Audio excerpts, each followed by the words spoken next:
عقیدہ کیا ہے؟ نمبر 2، اس کا تحفظ کیسے ممکن ہے اور کیوں کر ممکن ہے؟ یہ بات یاد رکھیں کہ ایک عقیدہ ہے، ایک عمل ہے۔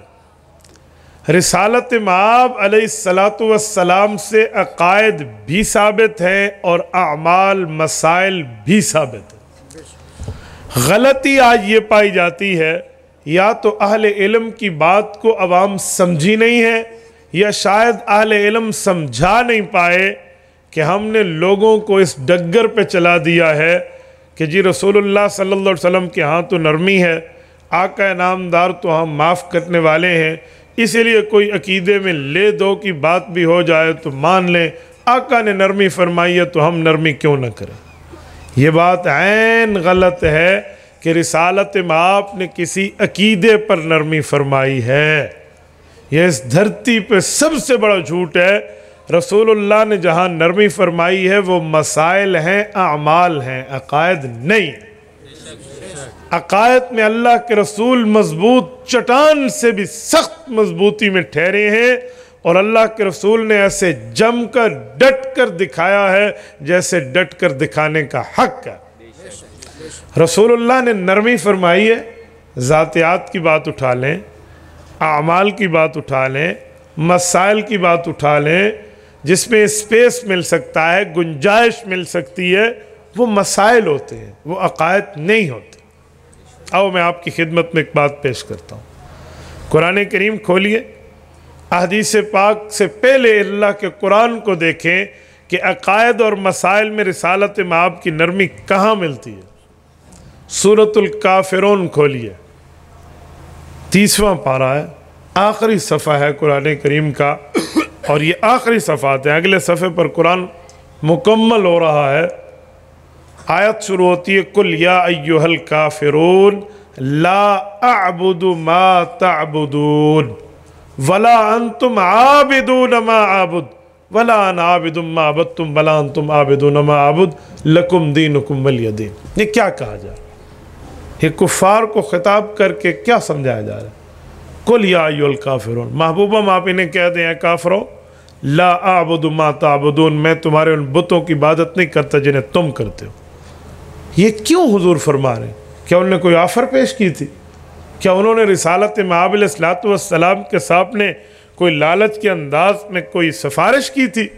جی ہاں، یہ لوگ آئے تھے، انہوں نے کہا تھا توحید کے اعلان میں اتنی سختی مت فرمائیے، ہم سال ہا سال سے ان بتوں کی پرستش کرتے ہوئے آ رہے ہیں، ہم معاہدہ کر لیتے ہیں، پرامس، وعدہ، عہد، پیمان کر لیتے ہیں، میثاق کر لیتے ہیں، اتفاق و اتحاد کر لیتے ہیں اس نقطے پر کہ ہم 1 سال آپ کے رب کی عبادت کریں گے، اللہ کو وحدہ اولا شریک مانیں گے، اور جب اگلا سال آئے گا ہم اللہ کی عبادت چھوڑ کے آپ کے سمیت بتوں کو عبادت کریں گے، اور جب یہ سال پورا ہوگا پھر اللہ کی عبادت کریں گے۔ مجھ جیسا کوئی بندہ ہو نا تو وہ کہے گا بات تو بڑی تگڑی ہے، 1 سال ان سے اللہ کی عبادت کروا لو، ان میں اتنا ایمان پیدا ہو جائے گا بتوں کا نام ہی نہیں لیں گے۔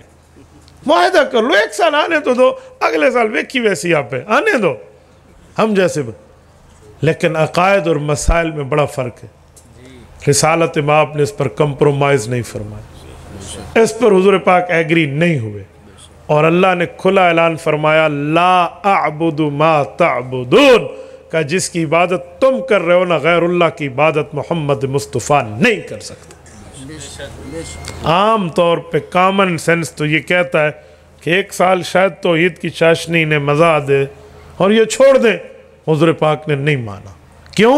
توحید بشرط قبول نہیں ہے، یؤمنون بالغیب، بلا شرط ماننا پڑتا ہے۔ اعلان کر دیا، چھوڑ دیا۔ اس کے بعد ایک اور آفر ہے، وہ حدیث پاک میں ہے۔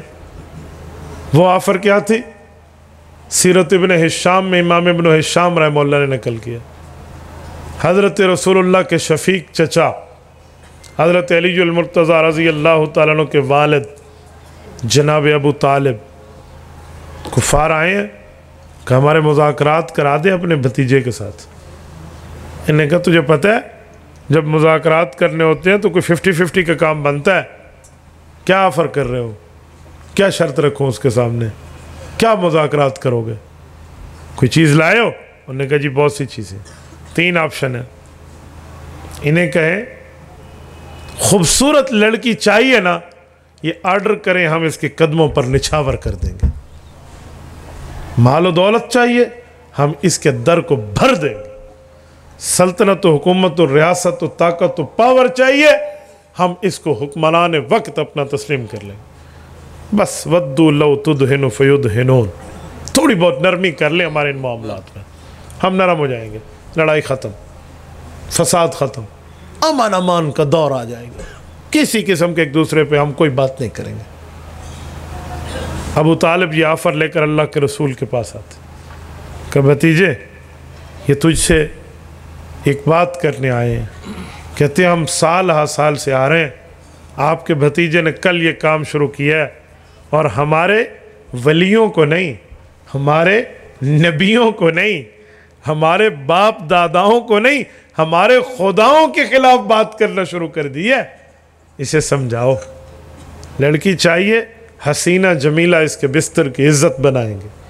دولت چاہیے تو قدموں میں ڈھیر کر دیں گے، اور حکومت چاہیے تو ہم آپ کی رعایا، آپ ہمارے حکمران، آپ ہمارے سلطان. آپ مان لیں، تھوڑی سی نرمی کر لیں. اس جگہ یہ بھی نہیں ہے کہ آپ 1 سال بت کی عبادت کریں. یہ وہ آفر بھی نہیں ہے جو پچھلی آفر تھی. تھوڑے سے نرم ہو جائیں. کیا؟ توحید چھوڑ دیں، عقیدے میں ڈنڈی مار لیں. رسالت میں آپ کا جواب سنیں. آپ علیہ السلام نے فرمایا یا امی لو وضع الشمس علی یمینی والقمر علی یساری الا ان اترک ھذا الامر ما ترکتہ. چاچو یہ تو دنیا کی چیزیں ہیں، یہ جائیں آسمان پہ سورج کی منتیں کر کے میرے دائیں ہاتھ پہ رکھ دیں، چاند کے ترلے کر کے میرے بائیں ہاتھ پہ بٹھا دیں، کہیں ان کے طلوع و غروب کا تو مالک ہے، جیسے چاہ جہاں چاہ جس طرح چاہ انہیں طلوع کر دے، غروب کر دے، اڑا دے، ڈبا دے، تو اس کے سیاہ سفید کا مالک ہے. شرط الا ان اترک ھذا الامر، اللہ کی توحید میں تھوڑی بہت ڈنڈی مار لو. اس شرط پر دنیا کی لالچے چھوڑو. یا آسمان کا گویا میرا رات اور دن میری مرضی پر کرنے والے بن جائیں. سورج اور چاند سے ہی مراد ہے. لیل و نہار کی مجھے ابتدا و انتہا کا مالک بنا دیں. شرط یہ ہو الا ان اترک ھذا الامر ما ترکتہ، میں سورج اور چاند کو زمین پہ دے مارنے کا حوصلہ رکھتا ہوں، اللہ کی توحید اور دعوت اور عقیدے پر کمپرومائز نہیں کر سکتے. اندازہ لگائیں حضور پاک کی مضبوطی عقائد پہ. آج ہم کہتے ہیں رسول اللہ نرم ہے. بھائی عقائد میں نرم ہے، کس ڈگر پر ہم نے امت کو چلا دیا.